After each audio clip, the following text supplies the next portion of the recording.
Assalamualaikum warahmatullahi wabarakatuh. Kami dari kelompok 6 akan mempresentasikan hasil makalah kami yang berjudul Tes Subjektif atau Uraian Bebas dengan nama kelompok Nur Sintawati, Ulpasarmi, dan Winando Nurhamsyah dan Iqbal Pratama.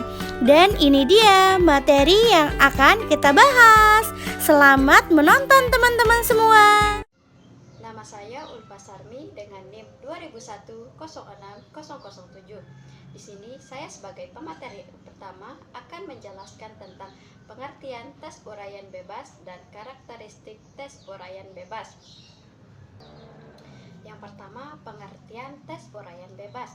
Tes uraian bebas merupakan salah satu bentuk tes yang memberikan kebebasan kepada peserta tes dalam mengorganisasikan atau mengekspresikan pikiran atau gagasannya dalam menjawab soal tes. Adapun jawaban soal tes yang diberikan bersifat terbuka, fleksibel, dan tidak terstruktur. Yang kedua adalah karakteristik tes uraian. Karakteristik yang pertama yaitu berbentuk pertanyaan, yaitu sebuah perintah yang menghendaki adanya jawaban, yaitu berupa uraian atau paparan yang cukup panjang. Karakteristik yang kedua yaitu menuntut untuk memberikan pendapat, yaitu perintah atau pertanyaan yang diberikan harus diberikan komentar, penjelasan, penafsiran, pembandingan, dan lain-lain. Yang ketiga, jumlah butir soal terbatas, yaitu dalam tes uraian bebas ini jumlah soalnya berkisar antara 5 sampai dengan 10, tidak seperti tes objektif. Yang keempat, butir soal diawali dengan kata jelaskan, bagaimana, mengapa, dan lain. Baik, selanjutnya saya akan menjelaskan kemampuan yang diukur pada tes uraian bebas dan jenis soal tes uraian bebas. Pertama, kemampuan yang diukur pada tes uraian bebas. Pada tes uraian terbuka, siswa atau peserta dibebaskan untuk mengemukakan jawaban atau pendapatnya yang luas dan menyeluruh. Tes uraian terbuka pada umumnya digunakan pada jenjang kemampuan berpikir tingkat tinggi dari pengelompokan ranah kognitif. Pada tes uraian terbuka, butir soalnya memiliki sehimpunan jawaban dengan jawaban yang bebas, menuntut siswa untuk mengingat dan mengorganisasikan gagasan-gagasan pribadi atau hal-hal yang telah dipelajarinya dengan cara mengemukakan atau mengekspresikannya dalam bentuk uraian tertulis, sehingga penskorannya mengandung unsur subjektivitas. Tes uraian bebas dapat dipergunakan untuk mengevaluasi hasil belajar yang bersifat kompleks, yang berupa kemampuan-kemampuan yaitu 1. Menghasilkan, menyusun, dan menyatakan ide-ide. 2. Memadukan hasil belajar dari berbagai studi. 3. Merekayasa bentuk-bentuk orisinal, seperti mendesain sebuah eksperimen. 4. Mengevaluasi nilai suatu ide. Jenis tes soal uraian bebas. 2. Jenis soal tes uraian bebas.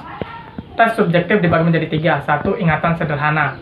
Memiliki ciri-ciri, dapat dijawab secara singkat, dapat dinilai secara objektif, umumnya menggunakan kata tanya, bagaimana, di mana, berapa banyak, dan kapan. 2. Jawaban pendek. Memiliki ciri-ciri pertanyaan berupa perintah, seperti berikan definisi, susunlah, tuliskan. Jawaban berupa pernyataan dan kalimat pendek, serta dapat dinilai secara objektif. 3. Diskusi, berupa diskusi. Memiliki ciri-ciri memerlukan jawaban panjang, tidak dapat dinilai secara objektif, menggunakan kata jelaskan, gambarkan, terangkan, bandingkan, dan berikan alasan. Penskoran tes uraian bebas. Metode ini merupakan salah satu cara untuk mengoreksi jawaban peserta didik dengan setiap jawaban peserta didik. Ditetapkan dalam salah satu kelompok yang sudah dipilah-pilah berdasarkan kualitasnya selagi jawaban tersebut dibaca. Kelompok-kelompok tersebut menggambarkan kualitas dan menentukan berapa skor yang akan diberikan pada setiap jawaban. Contohnya, sebuah soal akan diberi skor maksimum 9, maka bagi soal tersebut dapat dibagi atau dibuat 10 kelompok jawaban dari 9 sampai 0. Metode ini sangat cocok digunakan untuk bentuk uraian berbeda. Baiklah, kelebihan dan kekurangan tes uraian bebas. Kelebihan. Yang pertama, pembuatannya mudah dan cepat. Dalam pembuatan soal tes uraian, kalimat-kalimat yang digunakan cukup pendek, sehingga dalam penyusunannya tidak terlalu sulit dan tidak terlalu banyak memakan waktu, tenaga, pikiran, peralatan, dan biaya. Yang kedua, dapat mengevaluasi dan mengukur tingkat kedalaman dan penguasaan peserta ujian dalam memahami materi yang ditanyakan dalam tes tersebut. Adapun juga kekurangannya, yaitu yang pertama, nilai pada suatu butir mempengaruhi nilai pada butir selanjutnya.